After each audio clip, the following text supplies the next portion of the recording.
Marilah kita berdoa sebelum merenungkan firman Tuhan.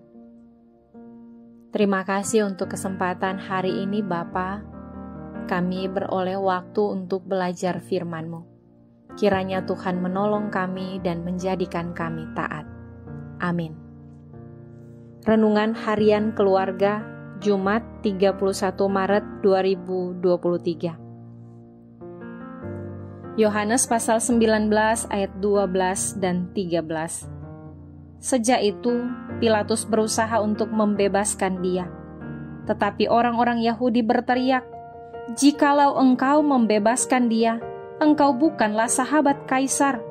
Setiap orang yang menganggap dirinya sebagai raja, ia melawan Kaisar."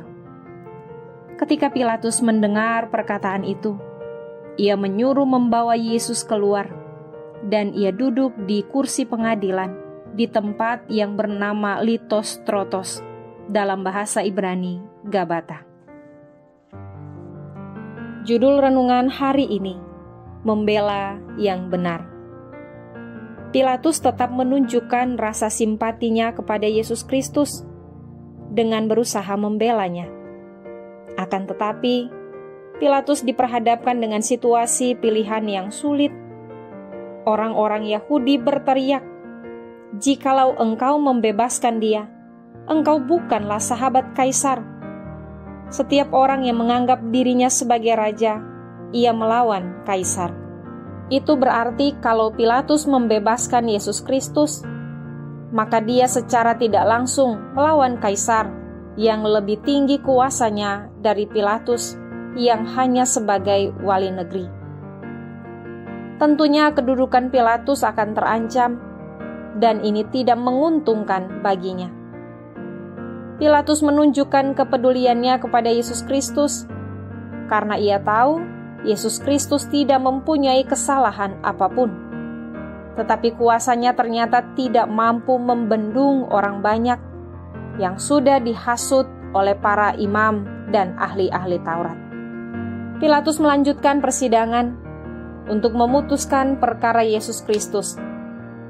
Yesus Kristus kemudian diarah keluar gedung pengadilan, dan Pilatus duduk di tempatnya sebagai pengambil keputusan dalam persidangan yang disebut Litostrotos.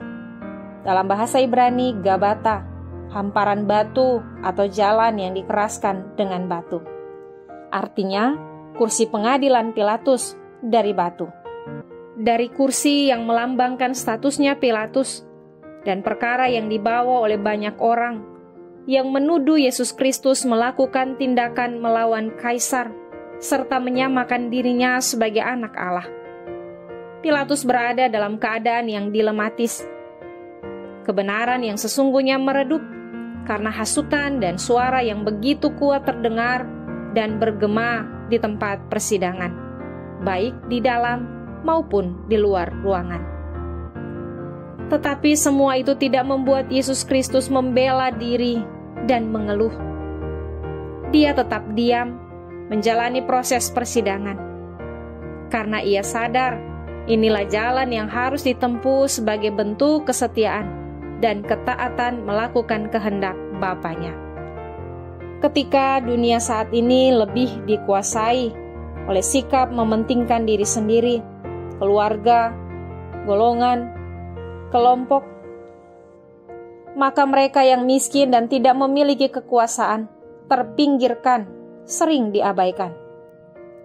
Dalam beberapa kasus di persidangan, terkadang mereka yang benar tetapi tidak punya uang, orang susah, tak berkuasa, dikalahkan oleh mereka yang kaya dan berkuasa. Orang percaya terpanggil untuk menjadi pembela mereka yang tertindas, lemah, dan tak berdaya. Milikilah sikap yang mau menolong orang lain, sehingga orang yang tak bersalah, sekalipun miskin, akan memperoleh keadilan. Jadilah pembawa kebenaran dan keadilan melalui apa yang kita lakukan setiap hari, sehingga kita menjadi berkat bagi banyak orang. Mari kita berdoa. Ya Tuhan Allah, ajarlah kami untuk mau menolong orang-orang yang ada di sekitar kami yang tertindas dan terpinggirkan. Mampukanlah juga kami ya Tuhan, untuk membawa kebenaran, keadilan dan damai sejahtera dimanapun kami pergi dan berada. Dalam nama Tuhan Yesus Kristus kami berdoa. Amin.